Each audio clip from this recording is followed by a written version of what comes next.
afternoon and welcome to another episode of Try Bonsai. It's your boy, Mana, and today, my friends, is a 2-for-1 special. Right? So here what happening. Today, I'm going to check on some areas that I did on an ironwood, 2 ironwood trees, and then I did some areas on a couple Texas Ebony trees that I have. So I'm going to check on those and take those off. I don't know. We go see. And then I'm going to show you all, give you all a little view on an Agri Expo that I went to here in Trinidad and Tobago. There was a very big, nice Agri Expo, and to be quite honest, it was a lot to take in, and I could not, it needed more than just a one-day visit. That needed to be explored over the course of 2 days. And I went yesterday, which was the last day, for a few hours, a couple hours to be exact. And I was not able to take in the entire thing, but what I got, what I saw was amazing. So, we'll get a little look at that. But first things first, let's look at these areas that I did, and let me see what happening. Well, let's see. Let me disco. All right. So this is the first one, and I had to take a peek before. Let's see. I had to take a peek. Oh my. And we have success. Let me bring you guys in closer just to see what is happening. Yeah? So here we have it, guys. It is rooted, and we're going to take this off and put this into a pot quick fast and move on to the others. Oh, now, you know what's the funny thing? You would think that, doing areas I would have 100% success. But that's not the case now, right? Sometimes it don't always work out like that. But at the end of the day, you never stop trying. Never, never, ever stop trying. So, let's get to taking this thing off. Alrighty. So, I'm not going to use my ratchet pruners for this. I'm pulling out the big gun. And I'm hoping that I don't make a complete fool of myself with this extraction. So, according to Nigel, big cut coming up.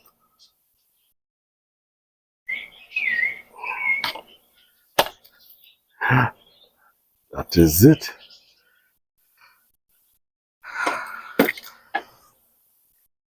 It is off, my friends. So, I'm going to stick this into a pot. Just take off the wrapping. I'm not going to interfere with the roots or disturb the roots in any form or fashion. And I'm going to get this into a pot. And then we're going to move on to the next body of work. So since I took this off, one of the nice things about this particular species, other than the fact that it has a very gorgeous trunk that gives you a bit of green and gray, the bark is also very flaky, and it has these nice small leaves. A really very nice species to work with. So I'm going to try to get this out of the way without causing too much of a disturbance to everything else around. I have the pot, and I'm going to pot this up, but I'm going to sink it deep into this pot because I really want for this to take off and to do well. And eventually what we're going to do, we're going to have to do a little bit of carving here because this was a previous cut point, as you can see. So let's get it.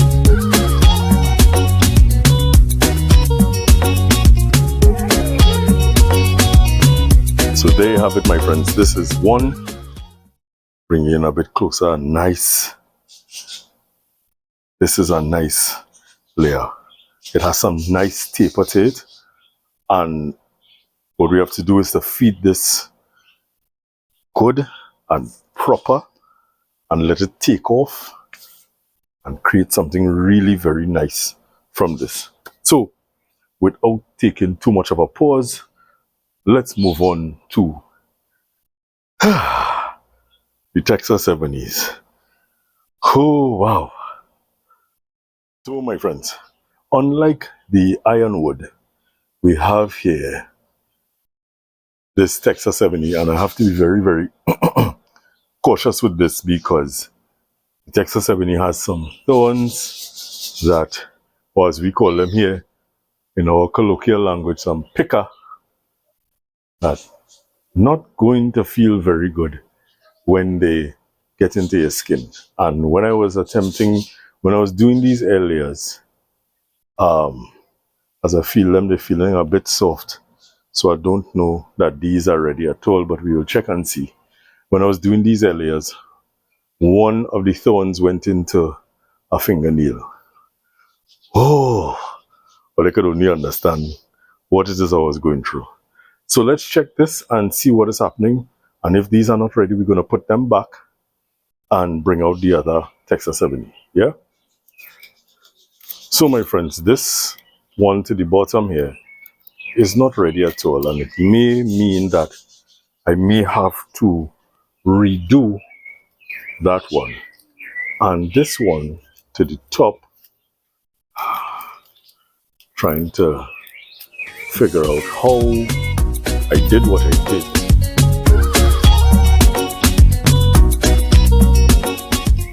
This one, my friends, is not ready as yet. So let's put these back, and there's another one that we could bring out. And I'm trying my best to get them back securely so that I don't cause too much disturbance. Now there's a possibility that they may have calloused over. I will check that at another time, maybe over the course of the weekend. But I'm looking for immediate things right now. So if it's not ready, I will check it over the course of the weekend, and we could always do it over. So let me get this out of the way and get the other one. Yeah? All right, my friends. So this is the next Texas Ebony. And what I did not mention is the fact that these trees are extremely healthy. They're doing really very good. I don't know if it's the spot where I have them or what, but the moment of truth has arrived. Let me bring you in closer, and this one feels a little tough. Let us hope and pray that the toughness is related to roots. And it would seem as though the toughness is related to roots because I've seen roots to the top here. So let's continue to dismantle and carefully dismantle, because I don't want to damage any of these roots. Oh, wow. Wow, wow, wow, wow, wow. Oh, but I couldn't help it. A bit of soil came off. But,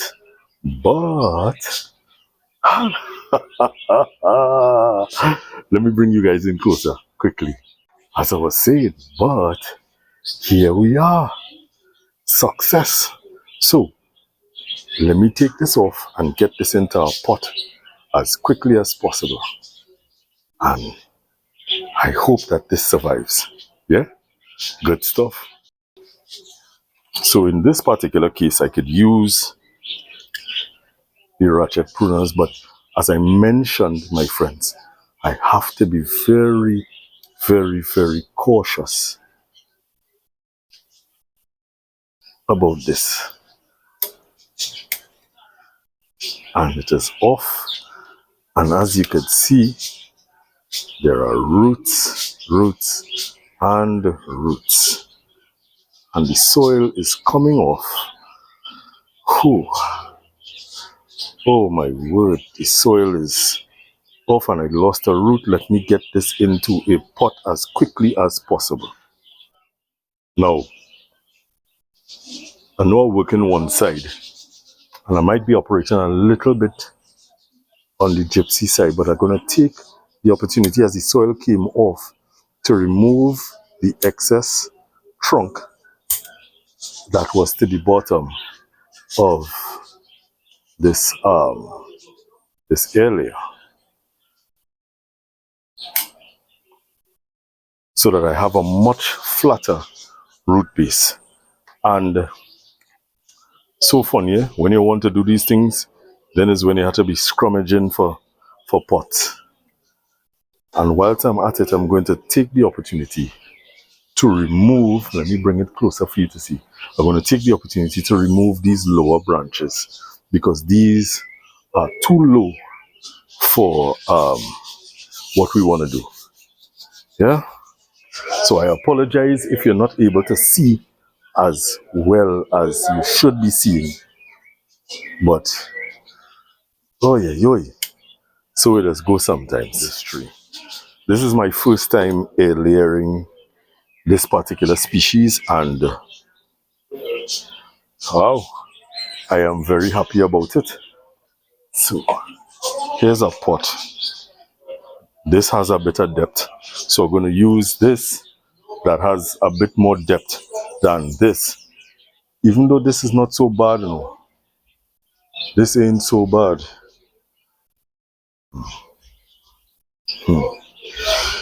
Let me see. Let me just get it into a pot quickly.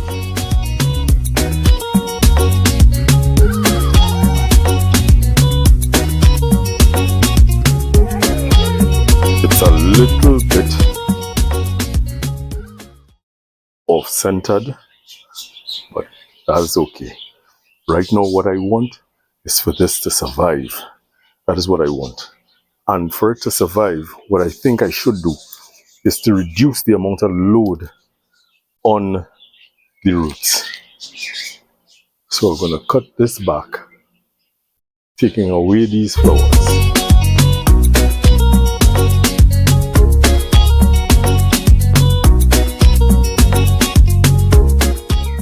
So my friends, that was one. We have two more to check. So let's make quick, safe work of this. And as you can see, well, you know what has happened with me. I am always working in the dark. So the first layer of foil is off. And I must say, the foil works, you know. I'm not saying that it doesn't work, it works. The thing with it is that you can't use foil paper alone, because in the case of checking your air layers, it's a bit of a bothersome thing.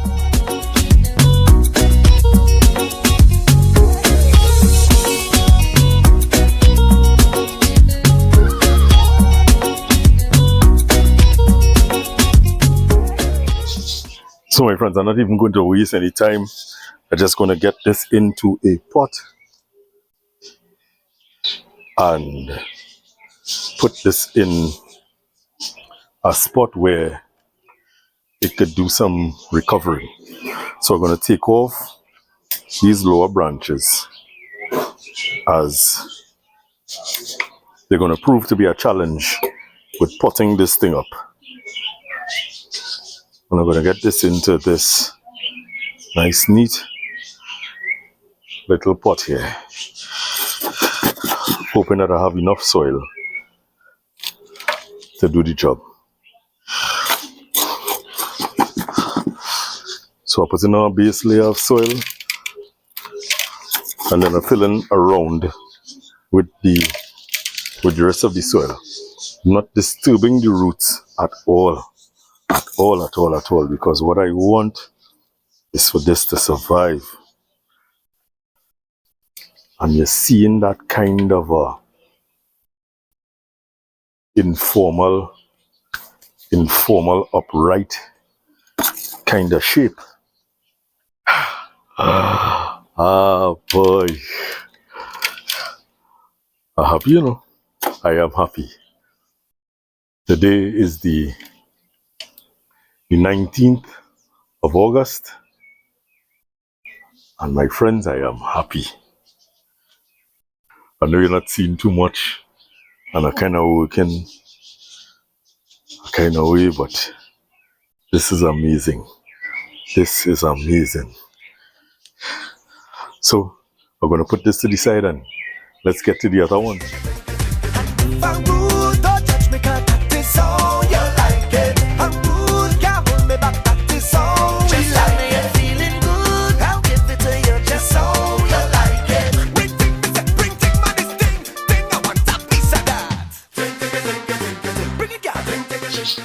So my friends, there you have it. I was successful with 1, 2, 3, 4 areas. I have 2 to do over, and I have a couple more to get done. And the full moon was yesterday. We followed the moon, and now is a good time to do this kind of work. Not saying every time is not a good time, but the chances of survival with regards to, or the chances of the areas catching, it is said that now is a good time. Now I have some choices to make. As you can see, it has a nice V coming up to the top here. I can leave the V, or I could remove one of them. And the trunk line really tentatively speaks to this side, I think. Or I could go for this side with a bit more taper, take off this top, come back this way. I don't know. We will see. Right now, I'm just successful. I'm just really very happy that these areas took off, and the hope is now that they survive. So, earlier, we're going over to the expo now so that you all can see what happened. All right? Hey, and welcome to another episode of Try Bonsai. It's your boy Banner, and it's raining, it's Sunday, and we are here at the Agri Expo here in Trinidad and Tobago. Let us go in and see what is happening before we get soaked. All right? So as I walk through, I just got my band, and we're going to see what they have. So let's go. So as we walk in, my friends, you can see the display on the various pieces of machinery, and there are the booths that are displaying things. So let's take a walk.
So, hi my friends, I am in front of this lovely stall.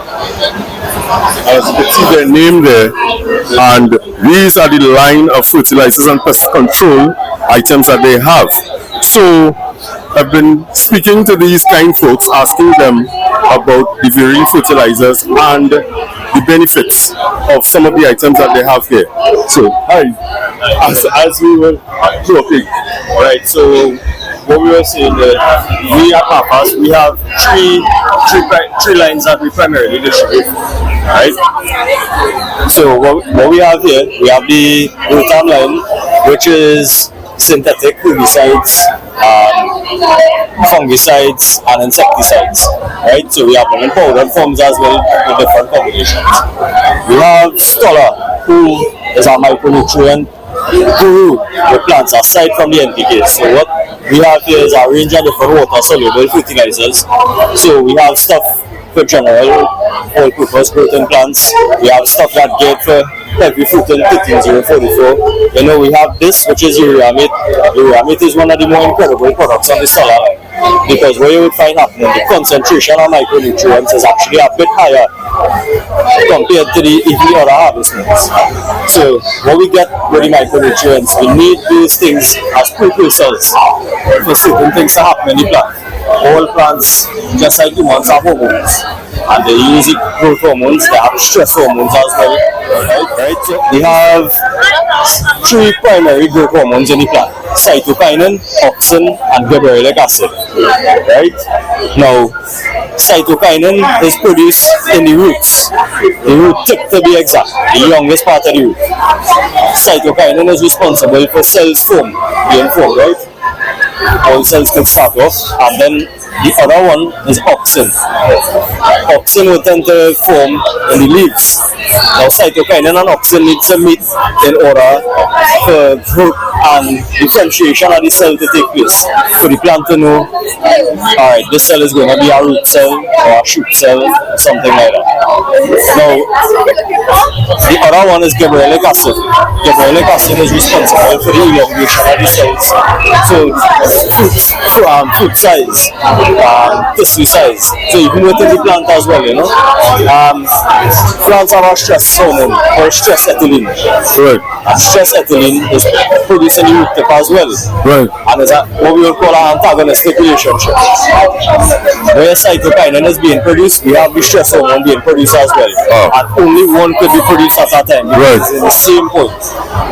So when plants are under stress, so the first sign of stress is come from the roots. Right. When we take too much water, as is what going on these days, for a prolonged period of time, the roots get saturated. So they drown. Right. When they drown, they will be under stress and produce that. Correct. So this is one of the ways here that they could actually use. This is one of the ways they could actually bring back a crop from stress. Using this bioforge is a thing called diformyl urea, and it's a synthetic cytokinin that the plant could absorb the least rate possible and make the plant trip back into a stress-free condition. Right. So this is the progression that gibberellic acid is actually used to break down one seed. Right. Abscisic acid is the one that causes the plant to sleep. There you go, you know. So we use this to help in germination a lot. This as well is help in germination. NPK in the fertilizer, right? Nitrogen, phosphorus, and potash. Right. What would end up happening in the nitrogen, the phosphorus, and the potash? They are all chemical elements, and they react differently in the soil. Okay. Right. Right. Urea, which is what we use as nitrogen, would actually run through the soil. And when urea runs through the soil, it could burn the roots, like if you throw urea and rainfall will clean up your plant. Phosphorus, which is what we want for rooting. So like if this blend here, 1055 10 or 15 which is where you would be seeing very high phosphorus. Right? This is more for rooting and seed establishment. The first 40 days of the plant, when the seed germinate up there, the plant require the phosphorus as well as trace elements. So my friends, after a great deal of searching, I have finally found my friends in the Bonsai Society. So this is the booth of the Bonsai TNT. And as you can see, there are some lovely displays happening here today. I only know my partner Errol here already.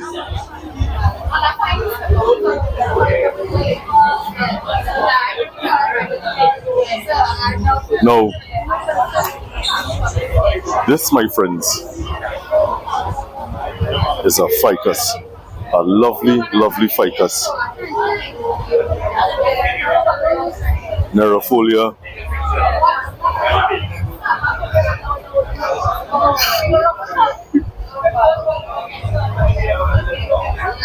Brazilian rain tree.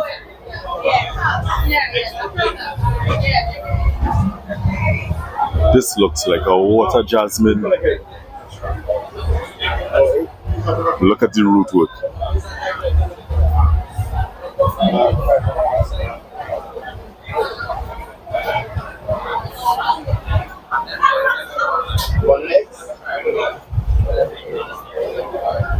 Now, I worked on a plant like this. I have one like these, and we still don't know the name of this plant, but it is absolutely positively gorgeous, my friends.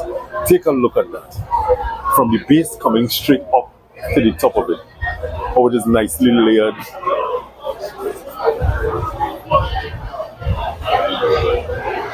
This, my friends, is what they call an ironwood.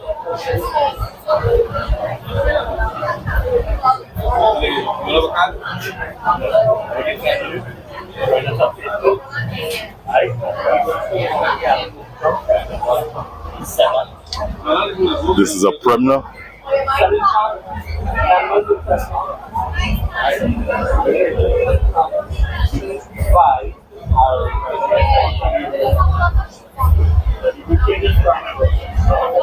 Ficus benjamina.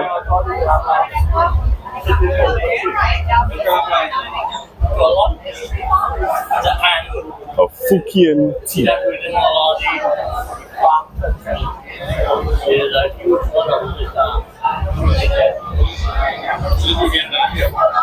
A juniper. Nicely layered. Well, you know, this is my kryptonite. This is my kryptonite.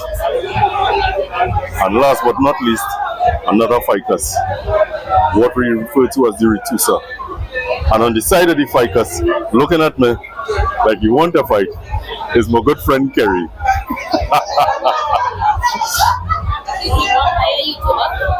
This little fellow wants to be on my channel. Say hi. Say something for the channel. Hi, my name is Agri. I'm a good mother. Right. Pretty good. Yes. Are you happy to be here looking at the Agri Show? Yes, I am. Okay, so after all of the things that you've seen, what do you think you want to get into where agriculture is concerned? I want to get into growing fruits. You want to get into growing fruits? Yeah? Pretty good. I'm going to hold you to that, you know, because we have this footage here, and I'm going to hold you to that.